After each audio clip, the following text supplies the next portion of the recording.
I have been Zambian, I have been Tanzanian, I have been Guinean, I am a Ghanaian now. Eat your heart out. Yeah. Eat your heart out. I've been Tanzanian, I've been Kenyan, I've been United Nations, now British. Ha ha. Look at me. Sir Winston Churchill. At last. At last.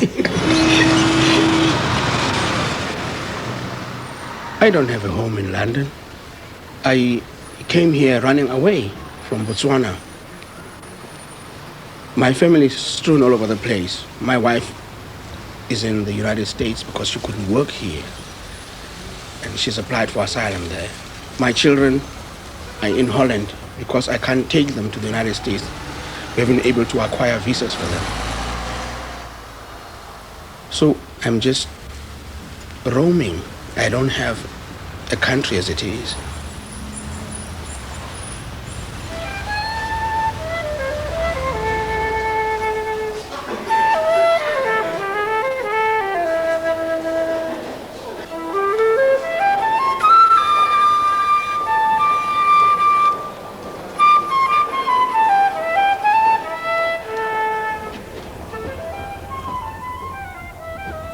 I came here in 1987.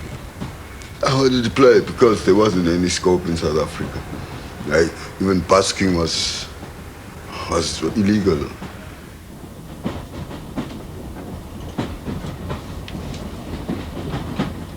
Sikude nekhaya. Ngoku bantu. Uthini la mntu Adam? Adam uthi. Yeah, I left home 1960. Came here with King Kong to do a big musical. Jack Hilton, brought it over. And we were a hit, a success. In the West End, we're playing side by side with My Fair Lady, West Side Story. But we were not promoted at all. When that King Kong ended, that was it. Okay, we were told that if you want to go home, go. If you want to stay. Luckily, I had a chance, agents saw me, they decided to make me a model so that I can say, Keke amazinyo. Keke amazinyo means smile. You're on candid camera.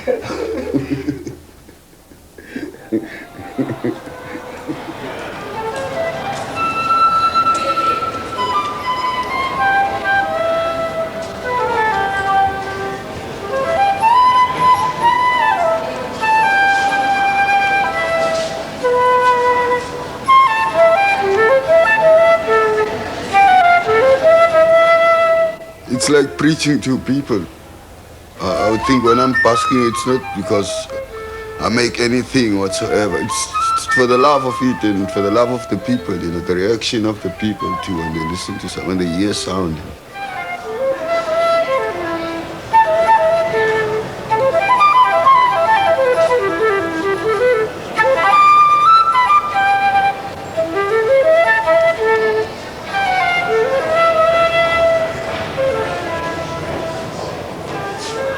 And then we formed the best South African jazz group at the time, which was the Jazz Epistle, with Kipi Mwegezi, Dola Brand, Ibrahim, Hugh Masigera, myself, Johnny Herze, and Makaya Njogo, who's also in Switzerland now.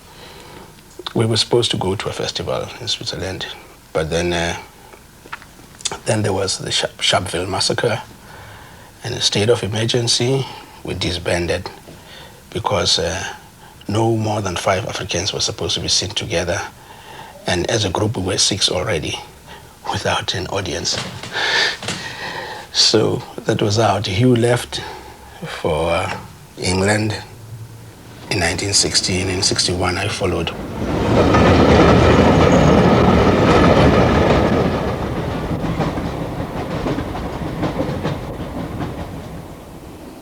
In Africa, you hear noises, you hear music from any single time of your life that you must hear music in Africa. In Africa, you get guys on the streets playing music, you get old people singing, old women, you know, there's always sound everywhere, you know. That's the beauty of it. Most of the musicians in South Africa, they don't have to, I'm referring to our musicians, they don't go to school to study music. You just, that thing you grew up with, you know. I mean, it's from the womb of your mother.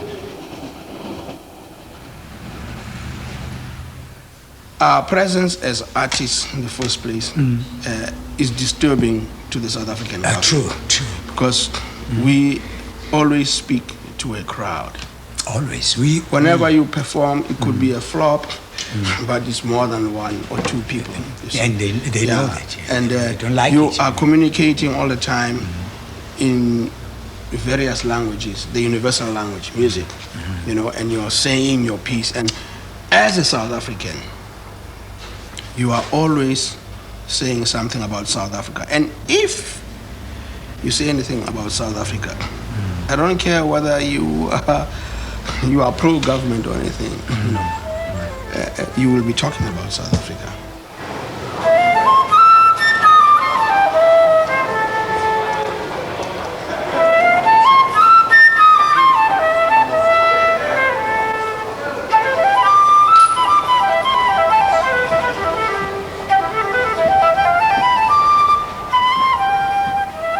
When I'm looking at the dresses, I'm so happy, really happy. I remember when I was performing in those dresses and the times, good times. It was money then. Rolls Royce and everything, you know. This is show business, you know, in show business you dress, you know. And I used to have great managers before in the 60s because I was with the Rolling Stones, the Beatles, you know, we were moving the same places. As a matter of fact, I think if I can meet Mick Jagger, you know, he'll make me do a record because I have to do a record, you know. If it has to be rock, I'll cause a rocket, like Tina Turner. That's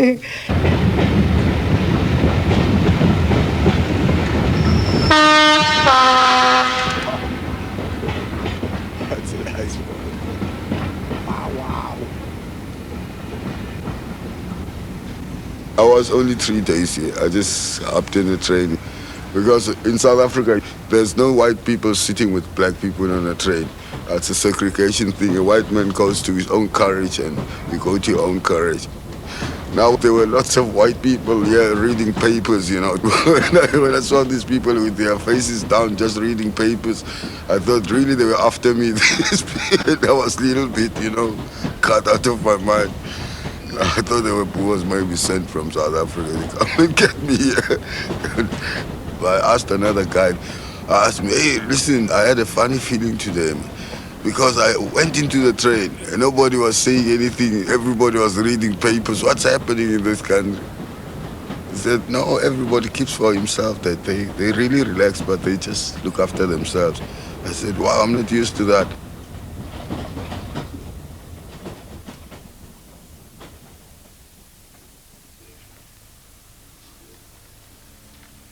I'm writing to my daughter, Rainy Kuki Jolobe. She grew up with my parents because I left her when she was 4 years, so she belongs to my parents. And now they are late. And she's alone.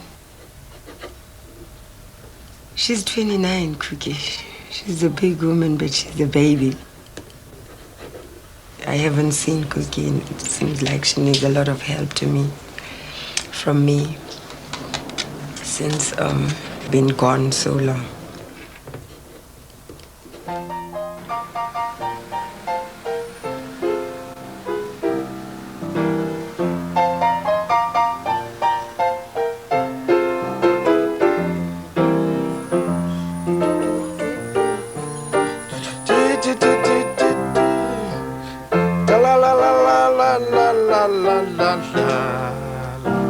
know, something like happy and like that is something that reminds me of my father and, you know, my mother, the little song that, you know, like I said, everybody in the family had a little song, you know, because we had a piano at home, and my father would come in and play a little bit, you know, the song, and my mother would have a song too, you know. And those were the little happy moments that, you know, would come to mind, and they would be playing that old type of music, you know. They're not really pianists, you know, just planking, just, I mean, like me, I'm not a pianist, you know, just self-taught person. But things like that brought us together, you know, as a family, you know, I found, again, they were the same things. They were effective that way, you know, in retaining our culture. And I would go through the hits over the years, you know, playing some of the hits of our music, you know, of the bands, you know, and make like a name that tune kind of thing, you know. So I play, see.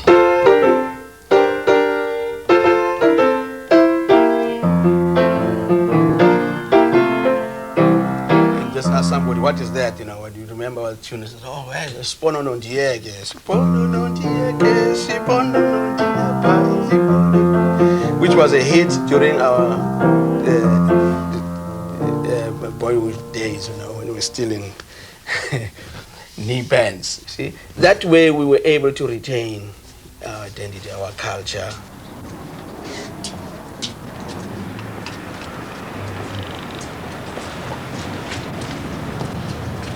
It's not simple to be lonely at home. You cannot be lonely at home. No, you always got people around you. People share everything. People share views. People share food. You can even go to your neighbor and ask him if he's got a trouser for you to wear, blah, blah, blah, blah, whatsoever, you know. But yeah, you don't get such things here. And another thing, I used to greet every day when I meet another being, because in South Africa you cannot pass a being without greeting a being, you know. That's very rude. If you meet a human being, you must greet him. That's, you know, in our community, in the township.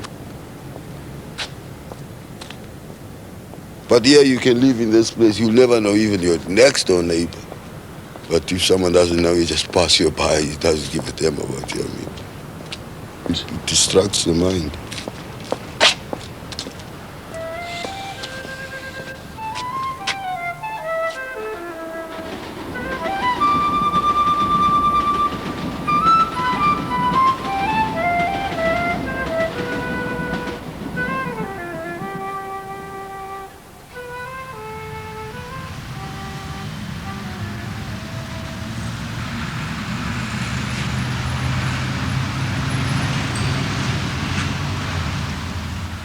Now, the thing I'm getting to is, you know,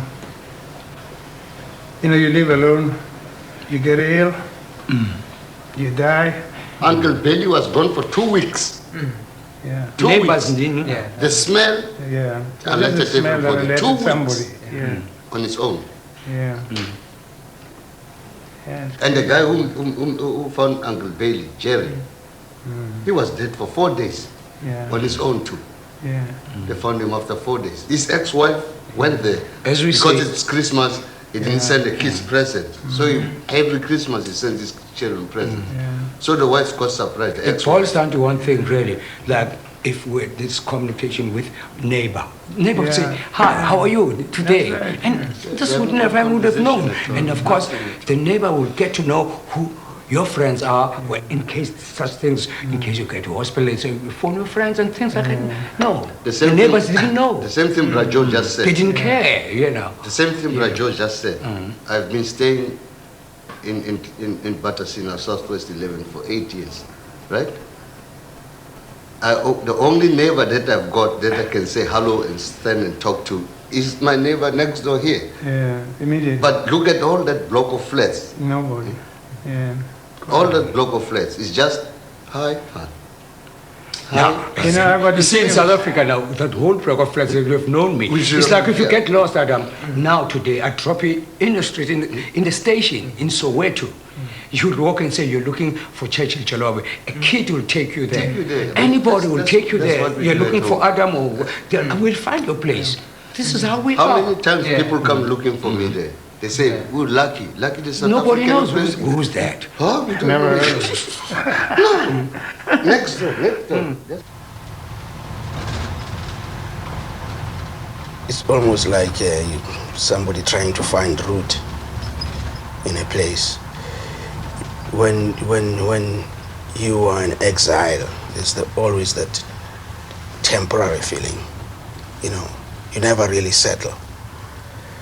You can't even knock pictures on the wall. You know, you can put pictures. I mean, at the last place I was living in, I didn't even put the award certificates that I got, because I don't own the wall, you know. I mean, I knew I was going to be moving soon, so everything is just so temporary, so they just stay in the suitcase.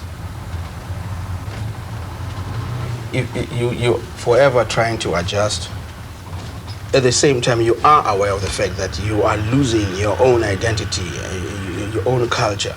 The one thing that was helping me retain most of my culture was the fact that I opened up my house in New York to all these people, especially people who are just coming back from home.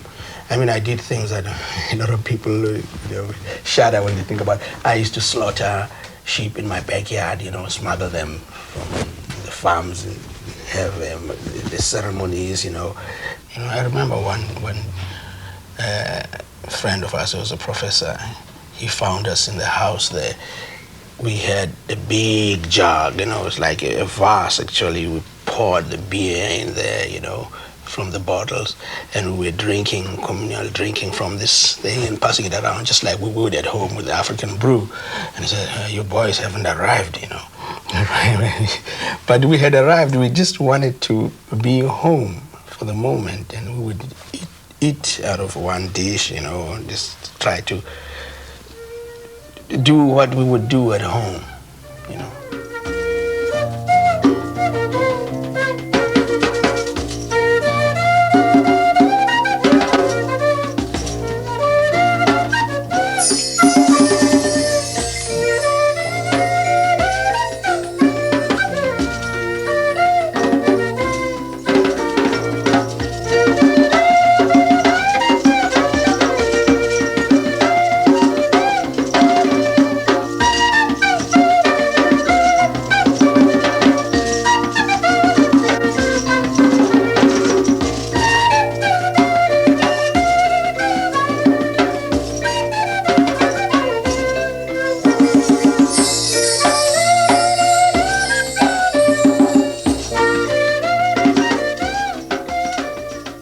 Now I'm here. I've been gone from home since '81, so I don't know who has passed away. Because I phoned the other time, because I have this thing, it's in my shoulders. I have this thing feeling that somebody's gone, and then I just pick up the phone and ask, where's so-and-so? Upupu Diliza. Upusis Nokot, Upusis Nomputuk. At the same time, those three people were gone, like, you know, in the middle of the night. They are late. There are a lot of people who are late and who are lost, you know. We don't know what happened to them, so I would really like to go home and feel better.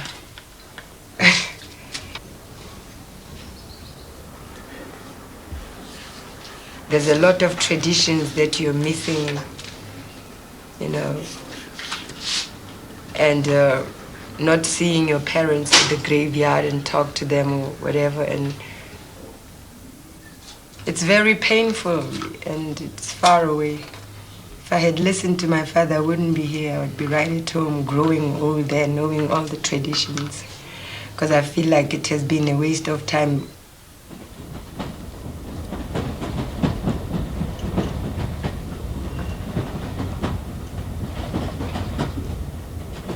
I thought I was going to really play and meet some people, musicians, and play with them and work with them, you know. But it didn't happen. There's always a feeling of going back home. you always think, within maybe the year or the next 5 years or things are going to resolve and I'm going to be home. That feeling, you live with that thing. You can never just belong. Even with all the awards and the success I gained for composing the music for the film Cry of Freedom, I still didn't achieve a place. I'm still roaming all over the world, knocking on doors.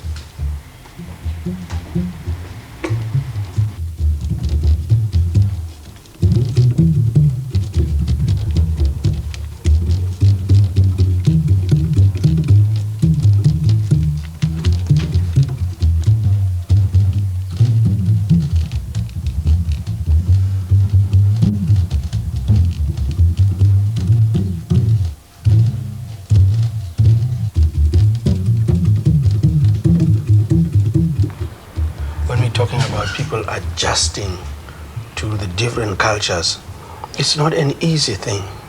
It isn't an easy thing. Some people just break down, Some people end up being alcoholics, trying to change your life when you are an adult, it's not very easy. You see, and sometimes you can almost just see somebody that he's going. But you can't help. You can't help them. You can't say or do. You talk to them, but I mean, the adjustment is just too heavy,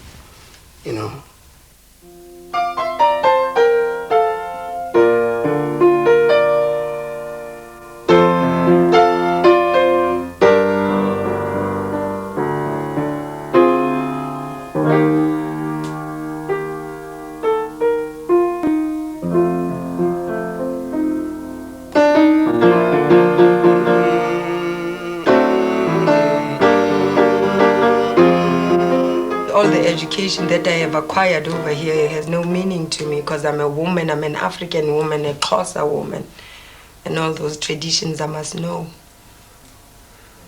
I know designing, I know all this, but as a woman, you must fulfill that, But this is not what you thought 30 years ago when you came here. No. Now that I've done everything and now I'm 15, what else to do? I can study this. Yeah. And finish it and study this, but it's not worth it. What am I going to do with it?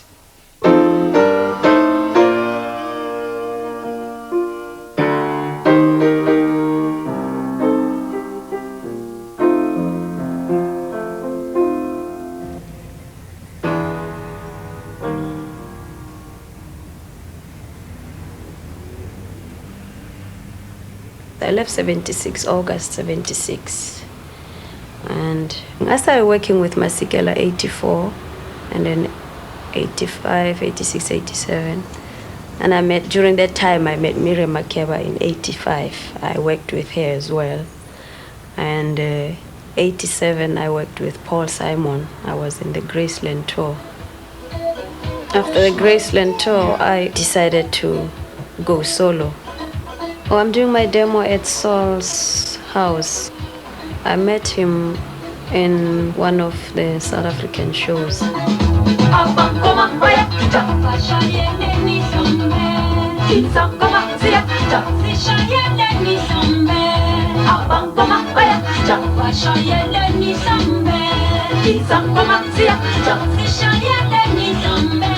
He invited me to his house to come and listen to his songs, and I liked his songs, I liked his music, so that's how I started working with him.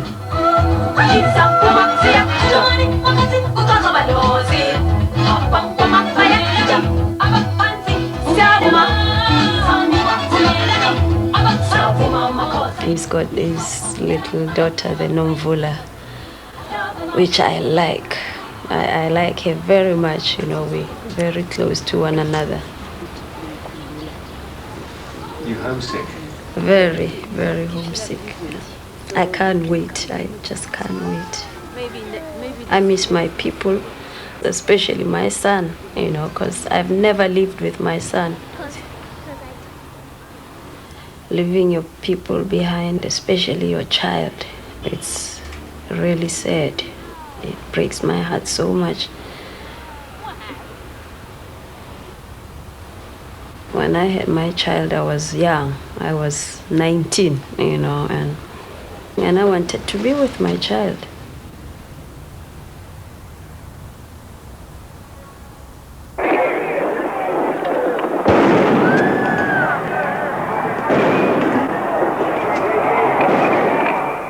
'76 will never be forgotten. It's like the Sharpeville one. It was very, very bad. This one is more sad because it was most children were killed, you know, very defenseless children who didn't know anything about this. And also students were the ones who were demonstrating, but the children, the young children, didn't know anything what was happening. Some were playing in the street, not knowing what was happening, you know, and they'd been shot just like that. Yeah, I've lost lots of friends in this world, man. Real as I said, I grew up very sad in my life. I've lost lots of beautiful human beings who grew up with me, you know what I mean? Being killed and all that in front of me, you know. That made me bitter, that made me not fear no living thing, you know. Like, I don't fear no living human being, you know. 12 or 15 of us in my place, it was 1976, we were sitting drinking that they were gunning little children outside, these people, you know. And one of my friends said, hey, let's go and help these children, you know, who've been gunned down by these people. I mean, these people, these Boers. When we got back home, we were about 7 of us. The other people were dead.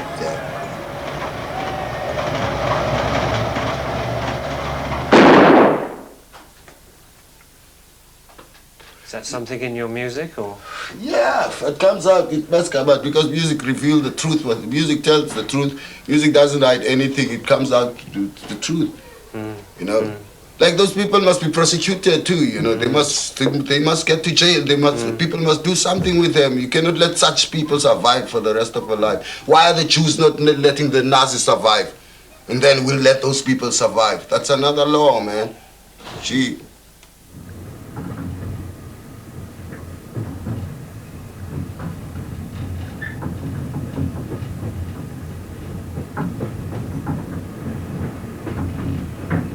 I couldn't take it, and also the policemen were after me, you see, and I had to leave the country because they were after me. I don't know how many places I changed, you know, running away, hiding from them. So I couldn't stay there anymore.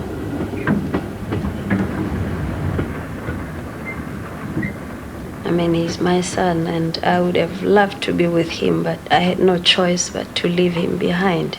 When I left South Africa, he was 2 years old, you know, and I mean, I don't know him. He doesn't know me. He knows I'm his mother, but he's never lived with me, you know. So me and him can't communicate properly because I don't know him. He doesn't know me, you know. And today, he's 16 years old. He'll be 17 in January, you know. I blame myself too. But I had no choice. I had to leave, you know. And I still have that guilt even now, you know. Dili Hanuka Divela Pesheya Nale Lini Hanuka Divela Liputuma Luna lemka kukala Ndalishia Peshemba.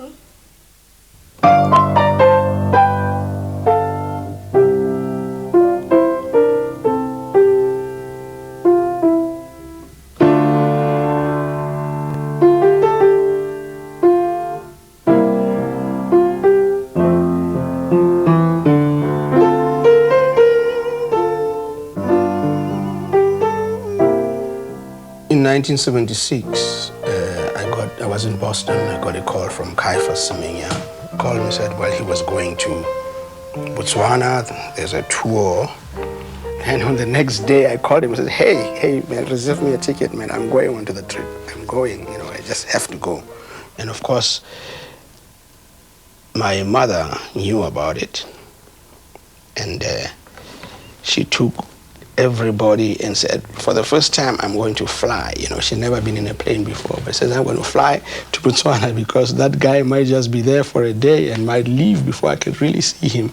I'm going to Botswana to see my son after 15 years.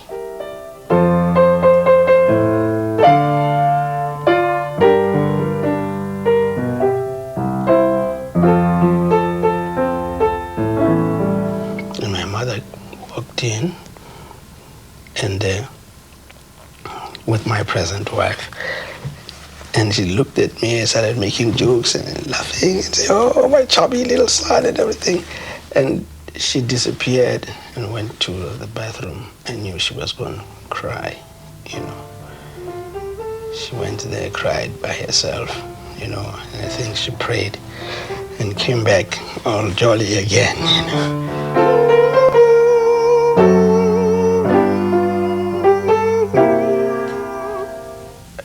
To keep crying out, you know. I couldn't cry. I couldn't laugh. You know, I was just confused. You know, everything happened at the same time. You know, where you have that kind of silly, you know, feeling. You know, you know, and then I felt a big sense of responsibility, right at the same time. You know. And also guilt that I had not been there, and it felt like I had something I had missed out on, you know. This you're surrounded with so much love, you know, and you can kind of actually feel it, you know, and you're just overwhelmed by this whole thing, you know. That's all I can say. You know, I felt like a little baby again in my mother's arms. You see, that's what it was. And yet I still felt this great responsibility, you know, that it's like I have been irresponsible somewhat, and I have to catch up with all of this, you know, to take care of this. That's how. Well, my mother had just said, I want to come and live with you. And I said, yes, you have to. You know, you have to.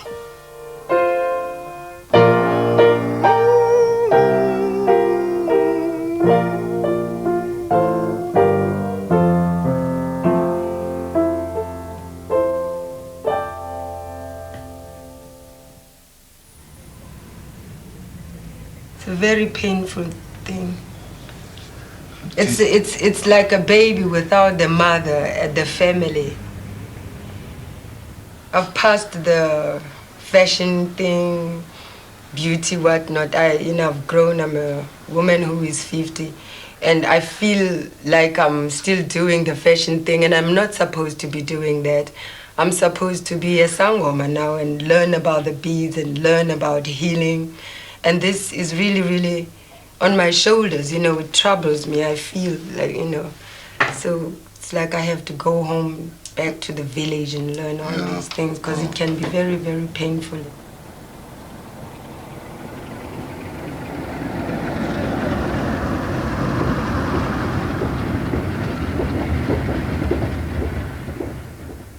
When you tie a turban, just go like this.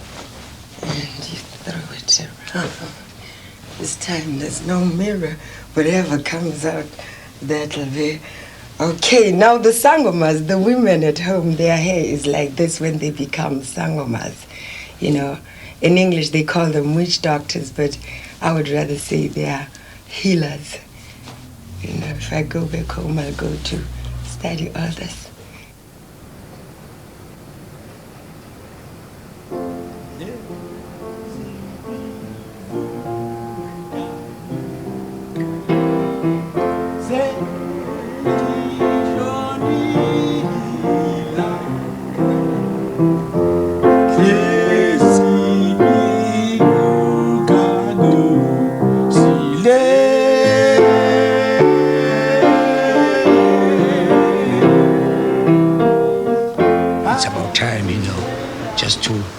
Just go down south, nearer home, and meet my mother, you know. Now check this, JVG, after all these years, you know. And since I hear about this perestroika of de Klerk, that things are changing, I just got tempted. I told my wife, I said, hey, let's just, how about going down south? Inside? Inside, just to dare, you know. But then there's still this thing niggling me behind. I say, hey, is it for real, you know? And I'm still a bit dubious about it.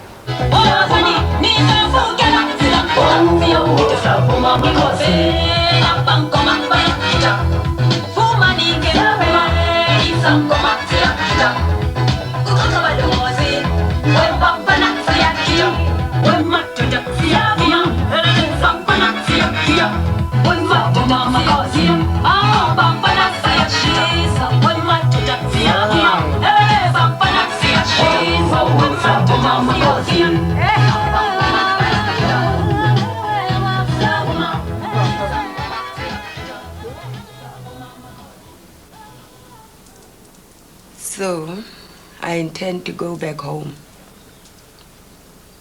and be a sangoma.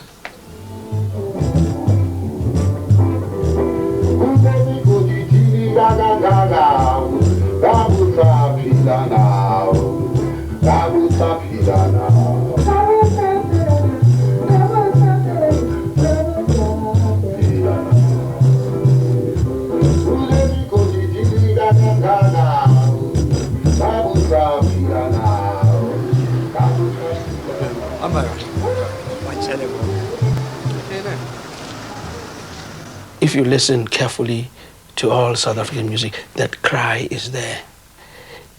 I don't care whether you raise the tempo, you know, you could raise the tempo, but when this starts playing, there is that, you know, lament.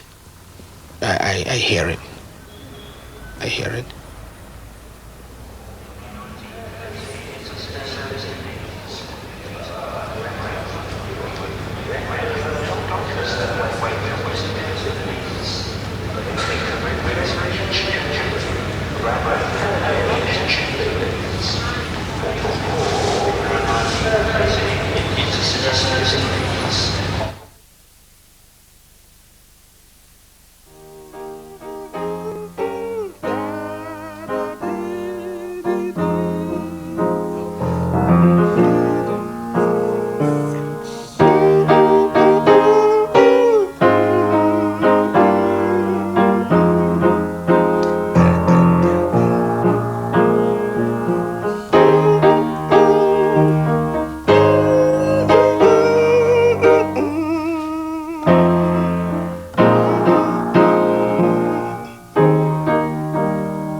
I was working on this tune and the old lady walked in and says, "Woo, that's a beautiful tune. Ah, that's a nice one. What's that?" You know.